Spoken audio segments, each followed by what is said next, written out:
15 years ago, while working at the post office, I came across a set of UK A to Z stamps that sparked a dream of travel and creativity. And now, I'm finally bringing that dream to life in my dad-built campervan. So far, we've conquered London and the West Country, ticking off 7 of the UK A to Zs, with a few speed bumps along the way. Oh my god, it's blown. But now, it's time for Oxford and the home of the code breakers.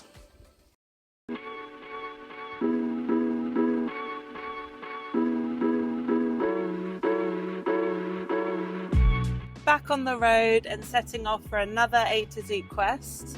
I've got approximately a 3-hour drive in front of me. I'm on my way to Oxfordshire to visit the Queen's College, Oxford.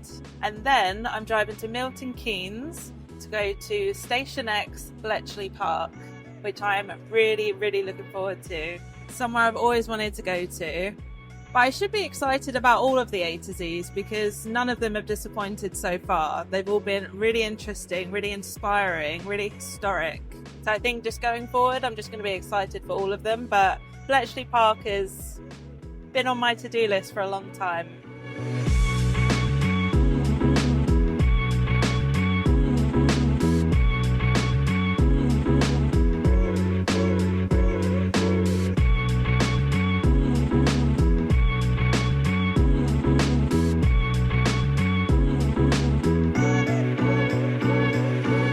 Okay, so I'm all checked in and I've just arrived at my pitch.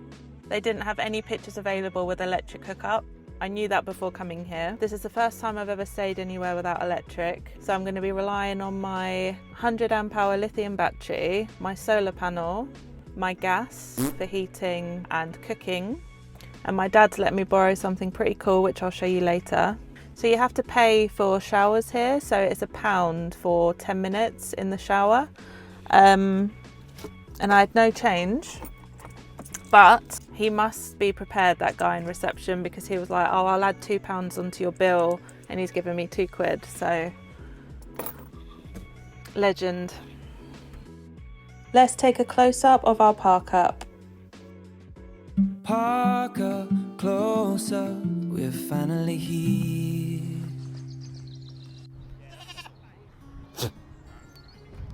So they have really friendly goats. Oh wow, you're keen, aren't you? Hello.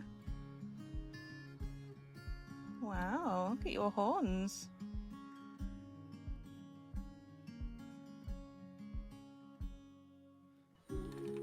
Oh, you be careful. Oh. Camera down, thinking I'd need to call for help, but they knew what they were doing. Let's check out the shower block. Shower block was nice and clean and nicely decorated.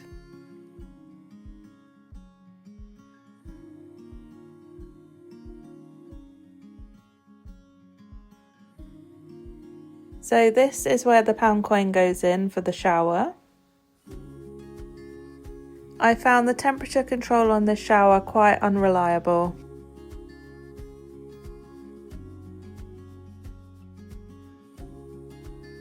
Here is the washing up facilities, which I didn't actually use.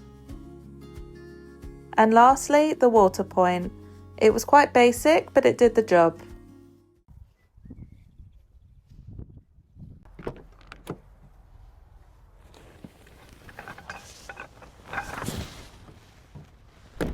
So Suparee actually sent me this awning to try out. So I thought I'd bring it on this trip and see how it performs in real life.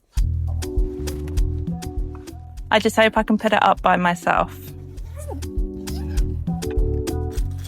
I have already looked at this at home. So these are the legs. And this is the awning. So I've already tied these on. I did that at home before I brought it here, just to save me some time.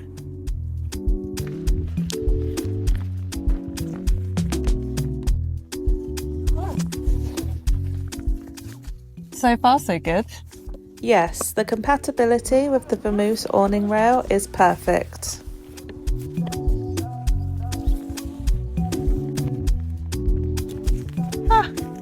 There are 2 sizes to choose from, and it looks like I chose the right one. Thanks, ChatGPT.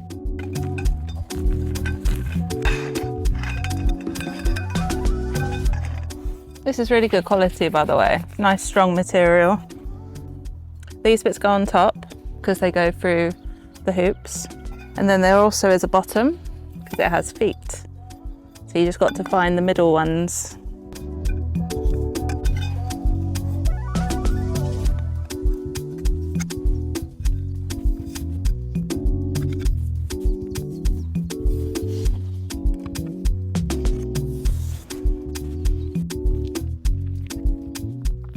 The guy ropes are meant to sit at a 45-degree angle to give the awning the right tension and keep the roof stretched out flat. But to get the 3 poles standing initially, I first secured the guy ropes directly in front of each pole. Then once the poles were balancing each other, I adjusted the ropes out to a 45-degree angle. Now to secure the 4 side ropes. And voila. Did I seriously just do it? How cool is this? Okay, full disclosure, I've never put up an awning before, or a tent. Like, I'm not actually much of a camper. I'm obviously becoming one. It just shows you though how easy it is to put up, the fact that I was able to do it and on my own. I had no help from anybody. So whenever we went on family holidays, we'd always go under my mum and dad's awning because I didn't have one and now I do. I feel like this has given me like outside living space. Like I feel like it's extended my van. I might even have dinner out here tonight. I'm so chuffed. Thank you, Suparee. I love it. This is the device my dad let me borrow. It's an EcoFlow Delta, which allows me to power my 230-volt appliances even when I don't have electric hookup.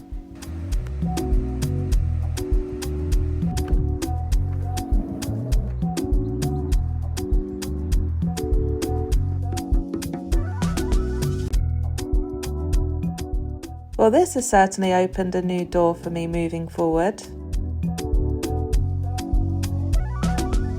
I'll put the Amazon link in the description if anyone wants to have a look at it. I tell you, I am flying. This place is such a vibe. This is exactly how I've always imagined campsites should be. Not just sticking to your own pitch, but actually socialising, meeting new people and having a great time together. Now I know what you're thinking. Did I join them?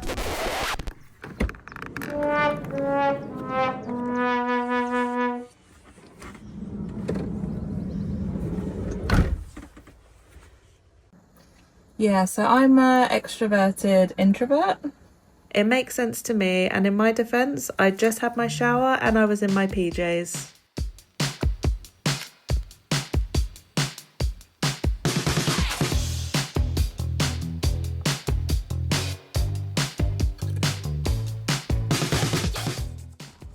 Good morning. So I'm up and out quite early today. So I have about an 8-minute walk to the bus stop, which will then take me into Oxford. Blue skies, looks like another lovely day. Lovely views too. Here's the bus stop. Look at my thumbs. So those raw circles on my hands are actually blisters from where I was washing my van a couple of days ago. And I just keep catching them on everything. And I swear I'm making them bleed and making them even redder. So I think I need to put some plasters on them.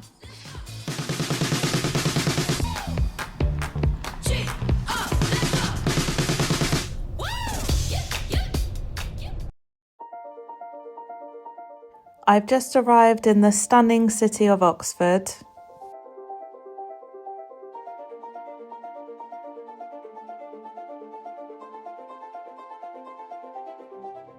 Look, there's the Bridge of Sighs. And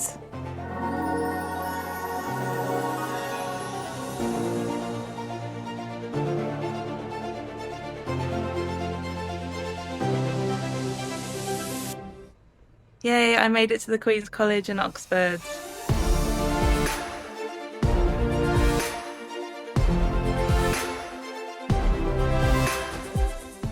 Isn't it stunning?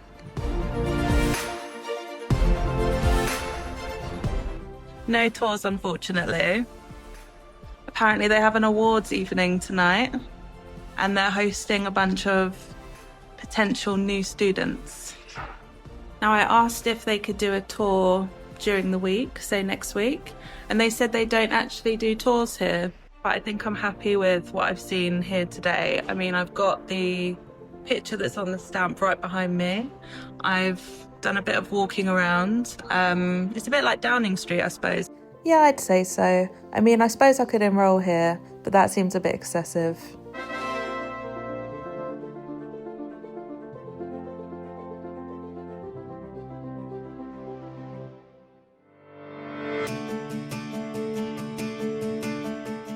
The Radcliffe Camera is one of Oxford's most recognisable landmarks. Built in the 18th century, it's now used as a reading room for students and researchers. Let's check out the University Church of St Mary the Virgin. Dating back to the 13th century, it is considered the historic heart of the University of Oxford and was once used for the university's earliest ceremonies and meetings. Its tower also offers one of the best views across the city. And that's lunch.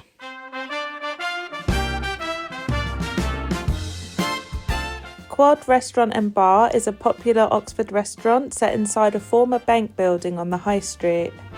There's a fork in the road. I'm so hungry. Known for its modern British menu and large outdoor terrace, it sits nicely between casual dining and fine dining, relaxed but still with more of a polished atmosphere.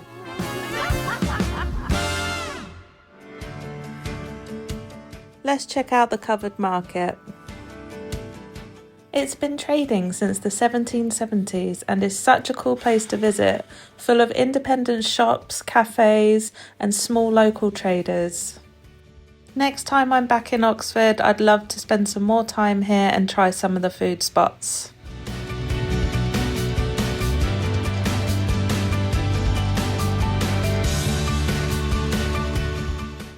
Okay, so we are at Christchurch. So it was the Great Hall at Christchurch that influenced the Great Hall in Harry Potter.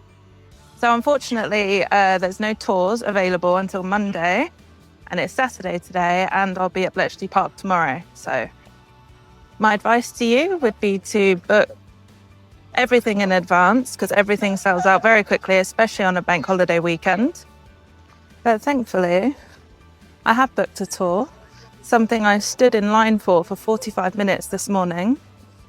Probably the most sought after tour there is in Oxford. And it starts here. The Divinity School is one of the oldest purpose-built teaching rooms at the University of Oxford, completed in the 15th century and famous for its incredible vaulted ceiling, decorated with detailed carvings and historic crests. Exams were once held here too, with some on record lasting up to 3 days.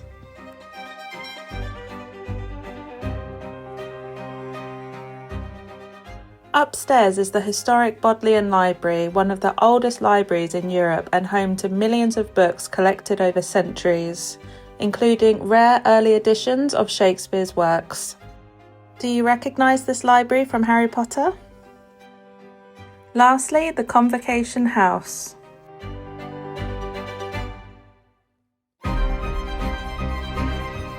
I really recommend this tour. It was fantastic. 5-star rating for the host. On the way back to the camper, I noticed yet another market. Oxford is so spoilt. I now don't know which market I'd rather eat at. It all smelt so good.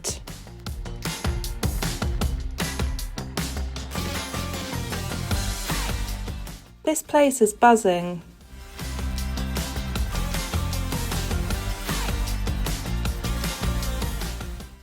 I'm back at the camper. What a day. Oxford is so beautiful. As I had such a big lunch with that burger, I'm just going to have some toast tonight, and I have more appropriate bread size.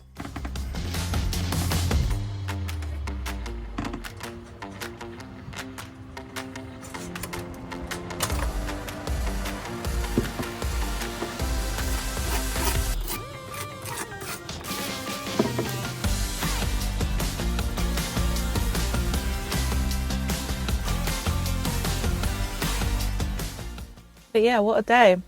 Getting back at about 4:30, so that's quite a hardcore day out. I'm quite tired now, so I've been doing a lot of walking. So I'm gonna have my toast and then go have my shower.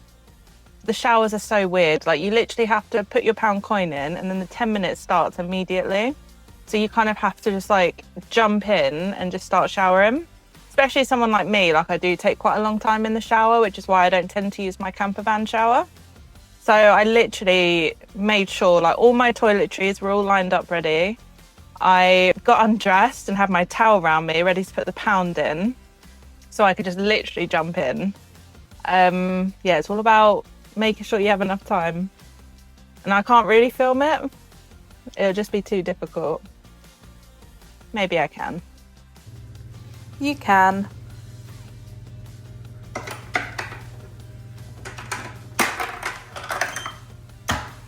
Go!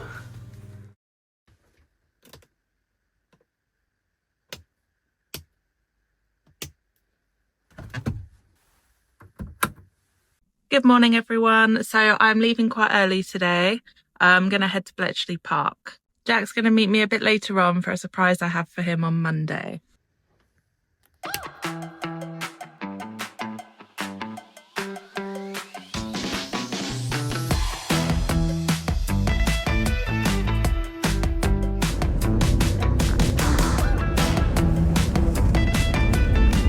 Okay, so I'm on the road and heading to Bletchley Park.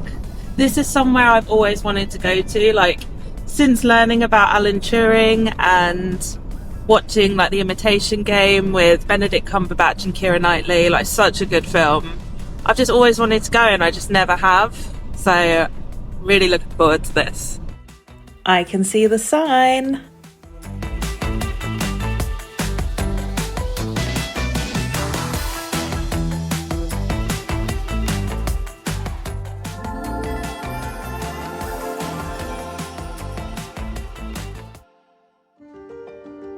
For those of you who don't know, Bletchley Park was the secret home of Britain's World War II codebreakers, where the German Enigma code was cracked. The process? Intercept radio signals, work out encryption, decipher, translate, cross-reference, send on intelligence. This is the famous Enigma machine used by Germany during World War II to send encrypted military messages. This is Winston Churchill's memo to urgently speed up support and resources for the codebreakers.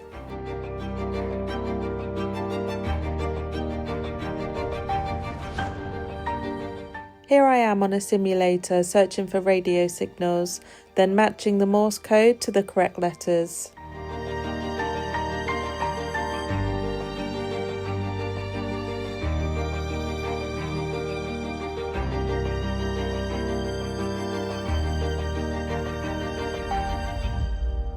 And as for Alan Turing, he wasn't just one of the brilliant minds breaking the Enigma code, he helped shape the foundations of modern computing itself. His work changed history, although sadly, much of his recognition came far too late.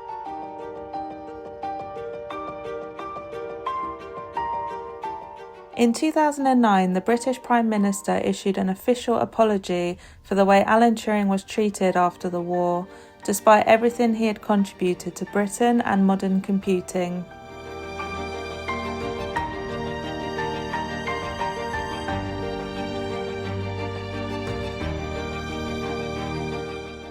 "20 years after his death, his mother Sarah receives a letter explaining his previously classified role in breaking the Enigma code and helping lay the foundations for modern computing.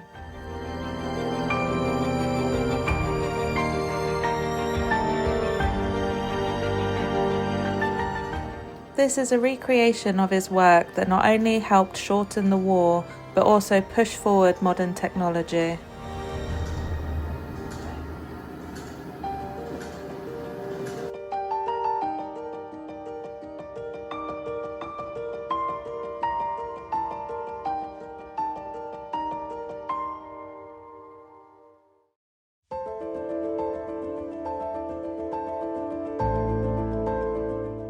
So behind me is the original Victorian mansion, which was Commander Denison's office and library, which has been recreated kind of how it looked back then.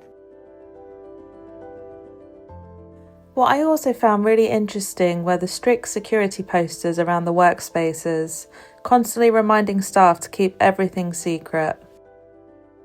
Another one ticked off the list. Thankfully, no code breaking required. Oh man.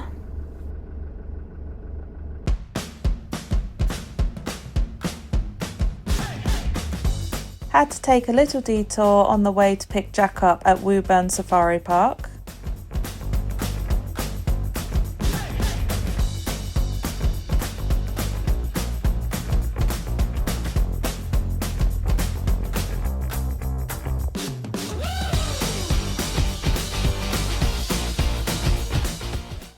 Okay, the AdBlue is full up. So annoyed, I checked the oil level, the brake fluid, the coolant, the screen wash before I left. How do you even check AdBlue? So I've arrived at Woburn Safari Park to pick Jack up and take him to our campsite.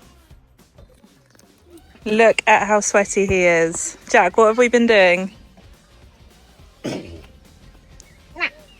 We've been playing football with the boys next door to us, haven't we? And I was player of the match and I scored the best goal. Yes, okay. We're about to go have a shower now. And he needs a hair wash. Huh? This campsite is called Emberton Country Park. Here are the washing up facilities. The male showers and toilets. And the female. So we have the usual showers, toilets and basins.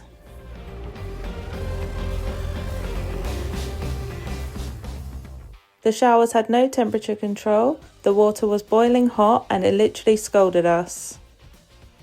So lastly we have the drinking water on this side, the wastewater in here, and the chemical toilet emptying point. Just keep to the 3 Ps, people. Good morning everyone, this is the last day of our trip. Before we head home we're stopping off at Gulliver's theme park, so I thought I'd have a little treat day for Jack.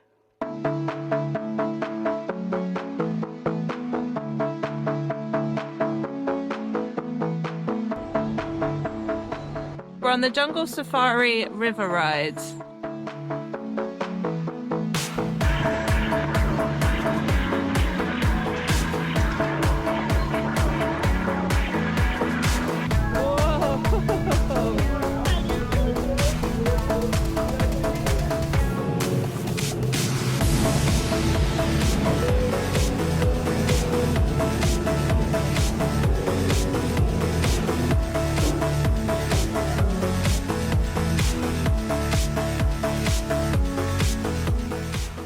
It's just so nice being driven for a change. It's normally me that does all the driving, but now I could just sit back and relax.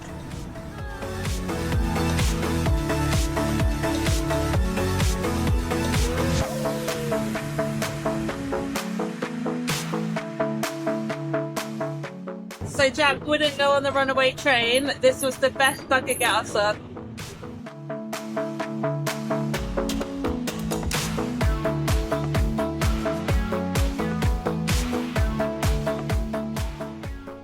I need the toilet. Just stick my head up it.